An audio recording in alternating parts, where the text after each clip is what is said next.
రైట్గా hostel స్టూడెంట్స్కు నాసిరకం భోజనం పెడితే జైలుకి అంటూ ఎన్నోసార్లు తెలంగాణ రాష్ట్రంలో ఫుడ్ పాయిజన్ అయిపోయి గతంలో బీఆర్ఎస్ సర్కార్ ఉన్నప్పుడు అనేక మంది గురుకుల హాస్టలే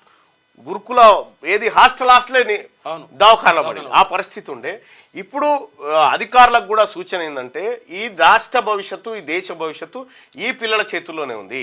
వాళ్ళకు నాసిరకమైన ఆహారం పెట్టి మీకు చాలామంది వార్డన్లకు కూడా, చాలామంది హాస్టల్ నిర్వాహకులకు కూడా చాలా రకాల ఇష్యూస్ ఉంటాయి. కొంతమంది లీడర్లు, విజిటింగ్ కార్డు లీడర్లు వస్తారు, మీటింగ్ ఉంది, పైసలు ఎవ్వరికి ₹1 ఇవ్వకండి, మీరు ఎవరికి గురాంగిరి చేయకండి, మంచి క్వాలిటీ ఫుడ్ పెట్టండి మా పిల్లలకి.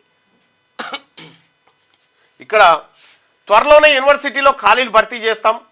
ఇక్కడ ఇంకొక విషయం కూడా ముఖ్యమంత్రి గారు, మీరు ఏదైతే 21 సంవత్సరాలు అనేటువంటి మాట తెచ్చిరో చాలా తిప్పనా. అయితే మీరు ఏదైతే 21 సంవత్సరాలకే అసెంబ్లీకి పోటీ చేసి అర్హత ఉండాలంటారో, ఇక్కడ కూడా ఒక ఎమ్మెల్యే రిజైన్ చేస్తే 6 నెలల లోపల ఖచ్చితంగా ఎన్నికలు నిర్వహించాలి.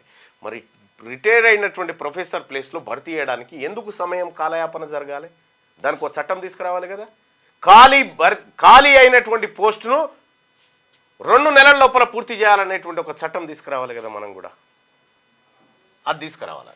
రెండోది, సామాజిక న్యాయం జరగాలంటే కులగణన సర్వే జరగాలి. కులగణన సర్వే చాలా ఇంపార్టెంటు, చాలా చాలా చాలా ఇంపార్టెంటు. సర్వేపై అబద్ధ ప్రచారాన్ని తిప్పికొట్టాలని పిలుపు. ఎల్బీ స్టేడియంలో చిల్డ్రన్స్ డే వేదికల్లో పాల్గొన్న ముఖ్యమంత్రి రేవంత్ రెడ్డి. క్యూ న్యూస్ ఛానల్లో పనిచేయటకు అనుభవం గల సీనియర్ వీడియో ఎడిటర్స్ కావాలను సంప్రదించవలసిన నెంబర్ 8688926084. qnewsads@gmail.com ను సంప్రదించండి. లైక్ చేయండి.